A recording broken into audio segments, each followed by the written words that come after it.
কাতারের রাজধানী দোহায় ইসরায়েলের চালানো হামলার পর পাল্টে যাচ্ছে আঞ্চলিক কূটনীতির হিসাব নিকাশ। ইসরায়েলি হামলার এক সপ্তাহ পর যৌথ প্রতিরক্ষা চুক্তিতে স্বাক্ষর করে দুই মুসলিম দেশ সৌদি আরব ও পাকিস্তান। বিশ্লেষকরা চুক্তিটিকে ঐতিহাসিক ও অপ্রত্যাশিত উন্নয়ন হিসেবে উল্লেখ করেছেন।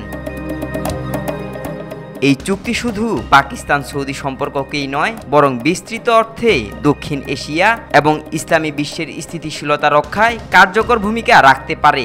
এবার এই জোটে যোগ দিতে চাইছে আরেক মুসলিম দেশ ইরান।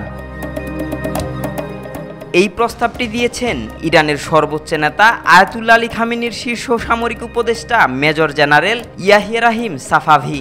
সম্প্রতি এক টিভি সাক্ষাৎকারে সাফাভি বলেন, রিয়াদ ও ইসলামাবাদের মধ্যে হওয়া কৌশলগত পারস্পরিক প্রতিরক্ষা চুক্তি একটি গঠনমূলক উদ্যোগ। পাকিস্তান বলছে চাইলে অন্য দেশও এতে যোগ দিতে পারেন। আমি সুপারিশ করছি ইরানকেও এতে অংশ নেওয়া উচিত। সাফাভি আরও বলেন, ইরান, সৌদি আরব, পাকিস্তান ও ইরাক একসঙ্গে একটি যৌথ চুক্তির দিকে এগোতে পারে। যদিও সৌদি আরব ও পাকিস্তান যুক্তরাষ্ট্রের অনুমতি ছাড়া এ ধরনের চুক্তি করবে না, তবুও এ দেশগুলোর একটি আঞ্চলিক শক্তি হিসেবে প্রস্তুতির ঘোষণা করা উচিত। রবিবার এক প্রতিবেদনে এ তথ্য জানিয়েছে ইরানের সংবাদ মাধ্যম তেহরান টাইমস।